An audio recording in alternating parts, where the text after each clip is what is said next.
Assalamualaikum warahmatullahi wabarakatuh. Kembali berjumpa dengan saya, Hersubno Arif, dari Forum News Network. KPK di bawah kepemimpinan Komisaris Jenderal Polisi Firly Bahuri ini makin aneh-aneh saja. Mereka itu baru saja memutuskan merekrut mantan narapidana korupsi sebagai tenaga penyuluh anti korupsi.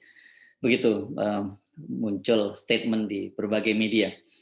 Langkah ini kan tentu saja sungguh mengejutkan ya, di tengah kontroversi sikap mereka tetap menolak untuk melantik 57 orang pegawai KPK yang beberapa waktu yang lalu dinyatakan tidak lolos tes wawasan kebangsaan. Padahal kita tahu bahwa Ombudsman Nasional sudah merekomendasikan agar pimpinan KPK segera melantik 57 orang ini untuk menjadi ASN.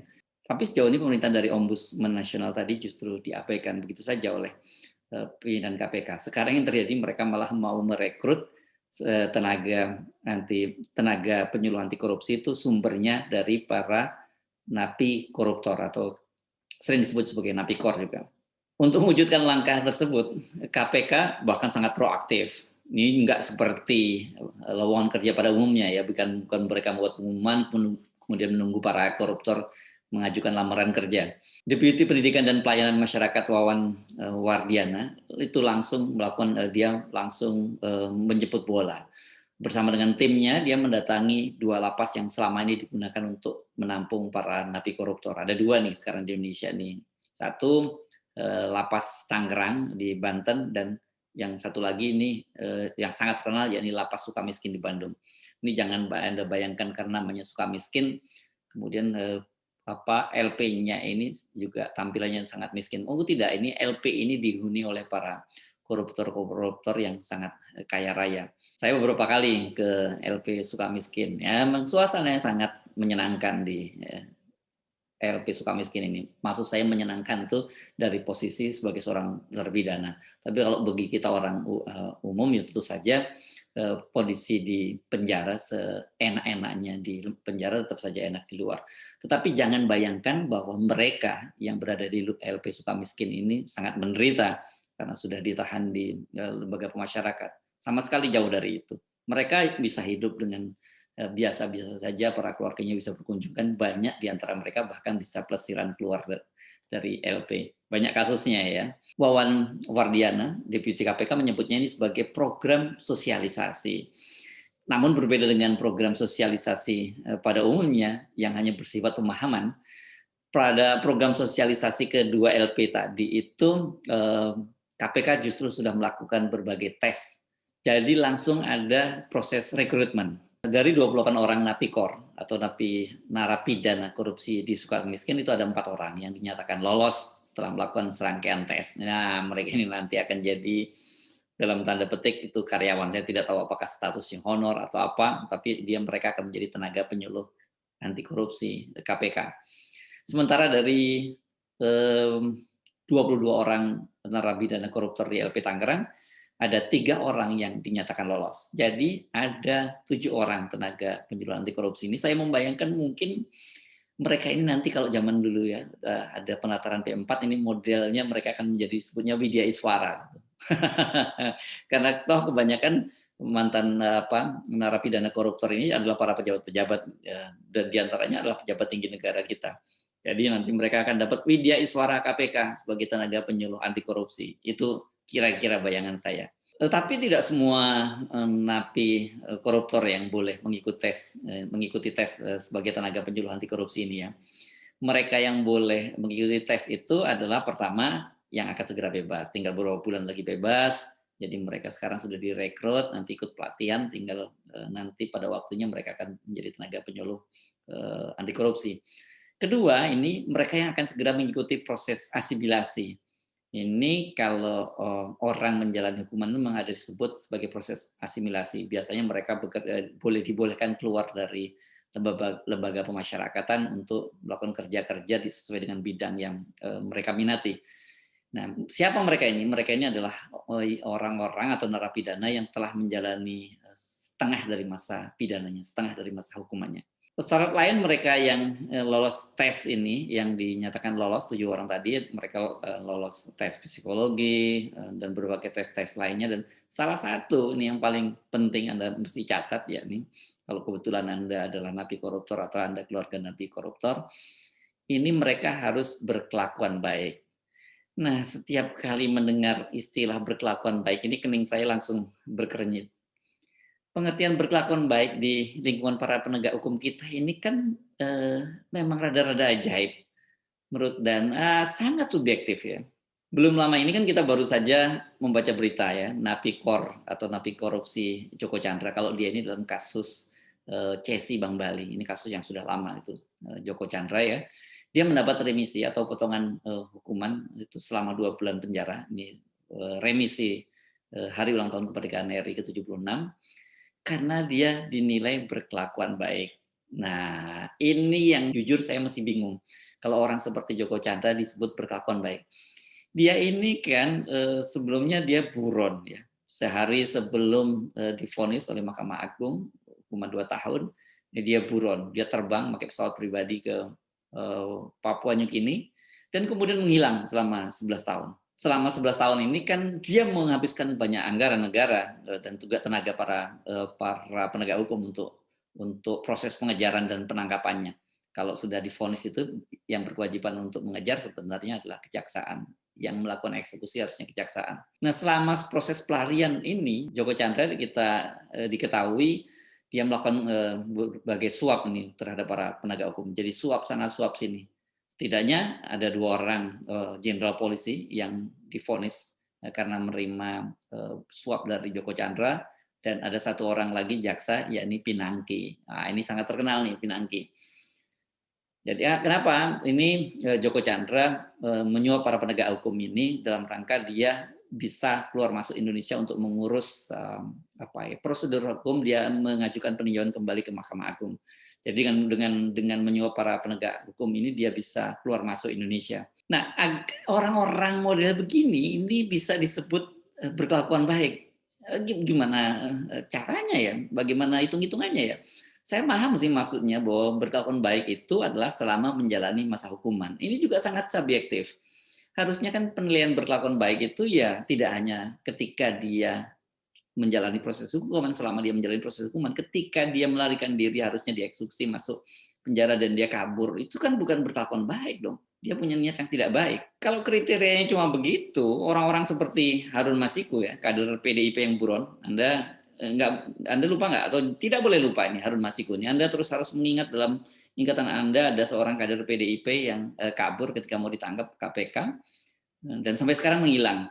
Nah, kalau nanti dia tiba-tiba muncul kembali, bisa ditangkap gitu atau menyerahkan diri, nanti dia dianggap berkelakuan baik. Kok dia sudah menyerahkan diri. Itu kalau Harun Masiku bisa ditangkap atau menyerahkan diri. Itu juga kalau dia masih hidup. Sebab kan ada spekulasi selama ini yang menyatakan bahwa Harun Masiku itu sudah dihabisi agar dia tidak membongkar kasusnya. Nama Harun Masiku ini kalau dia sampai kembali ke Indonesia, bisa dibawa kembali ke Indonesia ini bakal membongkar kasus-kasus yang lebih besar. Banyak nama-nama besar petinggi partai yang berkuasa yang terseret kasusnya. Jadi karena itu sampai sekarang dia menghilang. Tapi soal sudah meninggal atau sudah tewasnya Harun Masiku itu baru spekulasi. Salah satu penyidik KPK yang khusus menangani atau mengejar Harun Masiku itu menyatakan bahwa Harun Masiku itu masih hidup. Dia bisa mendeteksi keberadaannya Harun Masiku di mana. Kalau dia dapat perintah untuk menangkap, sebenarnya dia bisa menangkap. Tapi masalahnya penyidik ini, dia sekarang termasuk di antara kemarin yang 75 orang yang dinyatakan tidak lolos tes wawasan kebangsaan oleh KPK. Jadi hampir dipastikan ini dia tidak bisa berbuat apa-apa lagi. Kalau kita menyimak pertimbangan para penegak hukum sekarang ini ya tentang hal-hal yang baik, yang mendasari, yang bisa meringankan para tersangka maupun terpidana korupsi ini memang agak aneh-aneh. Kemarin kan kita baru saja mengikuti vonis hakim terhadap koruptor Bansos, yakni mantan Mensos Yuliari Batubara. Ini kalau kita baca di media ini sekarang sedang heboh ya. Salah satu pertimbangan hakim yang meringankan hukuman Yuliari adalah karena dia cukup menderita. Selama ini dia cukup menderita, sudah dicerca, dimaki dan dihina oleh masyarakat. Jadi tadi kata hakim bahwa dia telah divonis oleh masyarakat walaupun majelis hakim belum memutuskannya bersalah.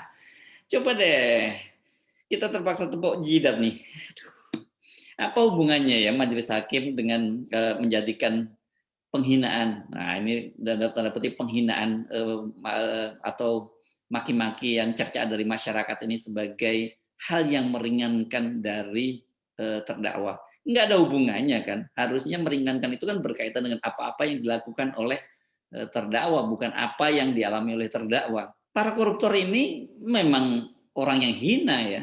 Khusus bagi Juliari bahkan menurut saya sangat hina dina. Dia mensos loh, yang ditugaskan oleh negara untuk membantu penderitaan rakyat miskin. Pemerintah menganggarkan untuk membantu memberikan perlindungan sosial dan jangan lupa anggaran APBN kita itu sebagian besar berasal dari utang. Jadi duit negara utang untuk membantu rakyat miskin melalui perlindungan sosial yang diamanatkan kepada Kementerian Sosial, malah dia yang menyunatnya. Nilai bansos kan sudah sangat kecil, nilainya cuma 300.000 rupiah. Disunat lagi, ya makin kecil lagi. Dan jangan lupa yang menyunat ini bukan hanya Yuliari ya. Kalau Yuliari ini hanya sebagian kecil, sampai di bawah Yuliari juga ikut menyunat, sampai kemudian para suppliernya juga ikut menyunat. Coba, apa itu bukan pekerjaan hina dina? Coba tolong jelaskan kepada saya. Perbuatan apa lagi yang lebih hina dibandingkan dengan perbuatan Yuliari? Rakyat yang mendapat bansos itu kan butuh makan. Dananya disunat Yuliari untuk apa? Untuk charter pesawat pribadi. Ini pengakuan dan hasil pemeriksaan dan pengakuan Juliari sendiri. Jadi cuma sekedar gagah-gagahan saja. Apa itu tidak hina dina? Apa tidak layak dia dicaci? Juliari jangan lupa juga menjabat sebagai wakil bendahara umum PDIP. Ini partai yang mengklaim sebagai pelindung wong cilik. Nah ini dana wong cilik malah diembat oleh bendahara umum, wakil bendahara umum partai yang mengklaim sebagai pelindung orang cilik. Para copet, pencuri, bahkan perampok gitu yang terpaksa melakukan kejahatan karena butuh makan itu masih jauh lebih terhormat dibandingkan dengan para koruptor model Juliari ya. Tapi jangan salah paham ya, saya tidak menyebut bahwa pekerjaan itu terhormat, tapi dibandingkan dengan Juliari ini di mata saya setidaknya adalah copet, pencuri, dan perampok itu masih lebih terhormat dibandingkan Juliari. Melihat berbagai kegilaan semacam itu ya, kita nggak perlu kaget sekarang kalau KPK akan merekrut mantan napi koruptor ini sebagai tenaga penyuluhan anti korupsi. Mereka kelihatannya sudah butuh akal nih. Kalau mau penyuluhan korupsi, kenapa nggak para aktivis mahasiswa, kemudian para tokoh-tokoh agama, dan aktivis-aktivis anti korupsi itu mereka jauh lebih kredibel karena betul-betul ya mereka komit terhadap pemberantasan korupsi dan terbukti tidak melakukan korupsi. Kalau para napikor ini bagaimanapun juga mereka sudah melakukan korupsi. Ya memang kita tidak bisa mengadili orang yang sudah dinyatakan bersalah, apakah pun tidak ada jaminan bahwa mereka berubah atau tidak berubah. Nah sekarang mari kita simak juga nih pertimbangan dari KPK. Nih, kita simak ya pernyataan Deputi Penyidikan KPK Wawan Wardiana ya. Ketika dia bertemu dengan para calon tenaga anti korupsi itu, calon tenaga penyuluhan anti korupsi. Dia mengaku sedih nih mendengar pengalaman para napikor itu. Bagaimana pedihnya pas saat mereka mulai disebut sebagai tersangka, kemudian bagaimana perasaan mereka, keluarga, anak ketika mereka jadi tersangka dan kemudian divonis dan seterusnya. Sama ya dengan alasan majelis hakim Yuliari yang merasa iba karena Yuliari itu sudah dihina dan dicaci maki oleh publik. Sebagai seorang deputi di KPK ini, Wawan ini kalau kita mau positive thinking ya, ini sangat kudet nih. Atau kalau kurang update ya. Apa dia tidak pernah tahu, tidak mendengar dan membaca berita lah betapa para napi korupsi ini, narapidana korupsi ini banyak yang menikmati fasilitas mewah di dalam lapas. Berapa di antara mereka sesungguhnya lebih banyak yang berada di luar penjara ini dengan berbagai alasan. Yang paling banyak digunakan adalah alasan berobat dan dirawat di rumah sakit. Beberapa petugas dan pimpinan lapas itu banyak yang sudah dipecat dan bahkan dipenjara juga. Nasibnya sama dengan para napi ini, karena kedapatan menerima suap dari para narapidana korupsi.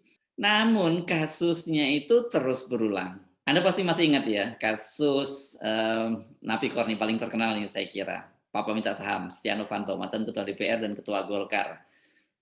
Dia pada waktu itu kedapatan jalan-jalan dan berada di toko bangunan, disebutnya media menyebutnya sebagai toko bangunan mewah bersama dengan istrinya di kawasan Padalarang, Jawa Barat. Coba bayangkan ada seorang narapidana korupsi bisa jalan-jalan di sebuah toko bangunan. Jadi kita tidak tahu dia sedang merencanakan membangun rumah baru lagi, gedung baru atau villa baru, kita nggak tahu. Atau kasus yang lebih membuat kita sesak dada kita adalah kasus adik kandung dari mantan gubernur Banten, Ratu Atut Khoisyah. Ini sama-sama dia juga sekarang sedang menjalani hukuman karena kasus korupsi. Namanya Tubagus Hairiwardana. Ini lebih parah lagi ini, karena dia kedapatan ngamar di hotel. Ini dan siapa yang diajak ngamar itu? Bukan istrinya, ini dia dengan seorang artis remaja. Jadi ini mohon maaf saya menyebutnya ini perempuan bayaran atau pelacur. Ini bayangkan ya, ada seorang narapidana korupsi dan kemudian bukan hanya dia menikmati fasilitas-fasilitas mewah di dalam penjara, tetapi dia justru bisa keluar penjara bukan alasan berobat, tapi untuk memenuhi kebutuhan syahwatnya. Ini bersama para artis, ini baru yang ketahuan ya. Karena kita tahu bahwa sebelum kasus ini, sebelum dia masuk penjara juga Tubagus Hairawan ini dikenal Tubagus Hairi Wardana itu atau Wawan ini berkali-kali diketahui dia memang pernah punya affair dengan para artis. Tapi kalau di luar penjara itu bukan urusan kita, itu adalah urusan pribadi dari Wawan. Tapi ketika dia berada di lembaga pemasyarakatan dan dia bisa keluar masuk penjara, dia bisa keluar masuk lapas dengan memboking perempuan-perempuan muda, artis-artis muda. Apakah seperti ini yang kita sebut bahwa dia sudah menderita? Ini sama sekali dia tidak menunjukkan penderitaannya. Keluarganya menderita melihat kelakuannya Wawan, terutama istrinya pasti menderita. Tapi Wawannya tidak. Harusnya kan praktek-praktek semacam ini ya yang harus dibenahi lebih dahulu. Kasus korupsi merajalela itu karena hukumannya tidak memberi efek jera. Para koruptor ini masih bisa hidup mewah, keluar masuk lapas karena kekuatan duitnya. Bisa jadi yang direkrut oleh KPK mungkin adalah napikor kelas teri yang benar-benar mau tobat. Tapi kalau kayak gini kan bukan jadi contoh yang bagus. Jadi selama publik melihat bahwa jadi koruptor atau jadi napi koruptor itu hidupnya tetap enak, nggak akan menimbulkan efek jera. Para penegak hukum ini kan melindungi. Jadi penyuluhan apapun nggak ada gunanya. Ini saya cuma mengingatkan ya kepada Anda dan juga kepada diri saya. Nanti suatu saat jangan kaget ya kalau anak-anak kita ketika ditanya di sekolah oleh guru oleh bapak atau ibu gurunya, misalnya apa cita-citanya nanti kalau dia sudah besar. Ada di antara mereka yang menjawab jadi koruptor. Begitulah saudara, anomali hidup di Indonesia. Saya jadi teringat dan diam-diam dengan setuju ya dengan sebuah mural yang dibuat oleh seorang seniman di Tangerang. Dia membuat sebuah mural, hapus korupsinya, bukan hapus muralnya. Pemerintah kita ini memang kelihatannya lebih takut kepada mural ya ketimbang korupsi yang makin merajalela. Saya Arif, sampai jumpa. Assalamualaikum warahmatullahi wabarakatuh.